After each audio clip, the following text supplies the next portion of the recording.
Thou hast the power, thy vaunted love, to sanctify all doubt above, despite the gathering shade, to make that love of thine so sure that come what may, it must endure till time itself shall fade.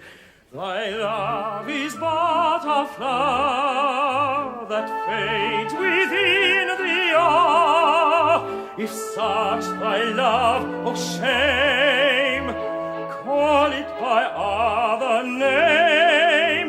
Thy love is but a flower that fades within the hour. If such thy love, oh shame, call it by other name, it is not love. It is not love.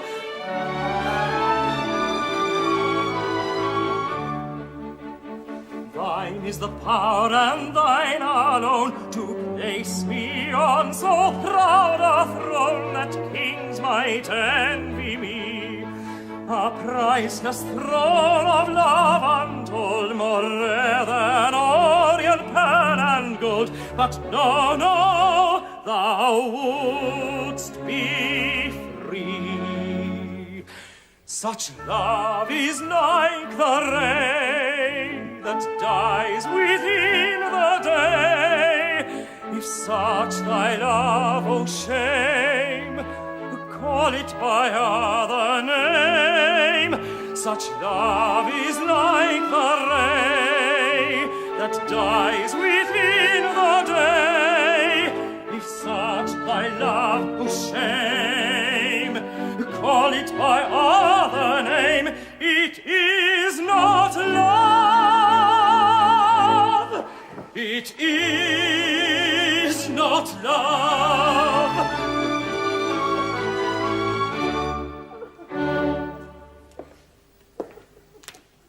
Singular. It is very singular. It has overthrown my calculations. It is distinctly opposed to the doctrine of averages. I cannot understand it. Dear Dr. Daly, what has troubled you? My dears, this village has not hitherto been addicted to marrying and giving in marriage.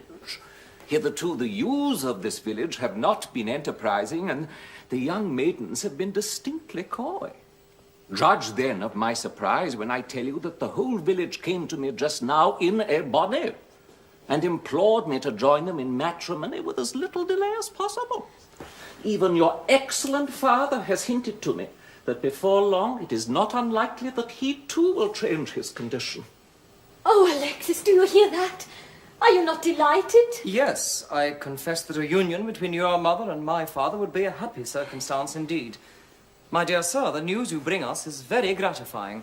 Yes, but to my eyes it has its melancholy side. This universal marrying recalls the happy days, now alas gone forever, when I too might... But tush, I'm puling. I'm too old to marry. And yet within the last half hour I have greatly yearned for companionship.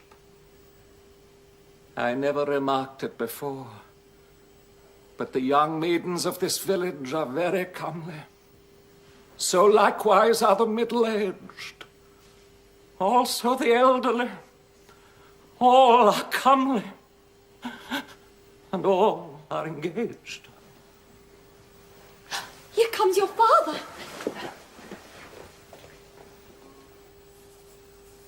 Mrs. Bartlett? Dr. Daly, give me joy. Alexis, my dear boy, you will, I'm sure, be pleased to hear that my declining days are not unlikely to be solaced by the companionship of this good, virtuous, and amiable woman. My dear father, it is not altogether what I expected. I am certainly taken somewhat by surprise. Still, it can hardly be necessary to add that any wife of yours is a mother of mine. It is not as I could have wished. Oh, sir, I entreat your forgiveness. I am aware that socially I'm not everything that could be desired, nor am I blessed with an abundance of worldly goods, but I can at least confer upon your estimable father the great and priceless dowry of a true, tender, and loving heart. I do not question it. After all, a faithful love is the true source of every earthly joy. I knew that my boy would not blame his poor father for acting on the impulse of a heart that has never yet misled him. Zora is not perhaps what the world calls beautiful. But she is comely. Distinctly comely. Zora is very good, and very clean and honest, and quite sober in her habits. And that is worth far more than beauty, dear Sir Marmaduke. Yes, beauty will fade and perish, but personal cleanliness is practically undying, for it can be renewed whenever it discovers symptoms of decay. Sir Marmaduke, I heartily congratulate you.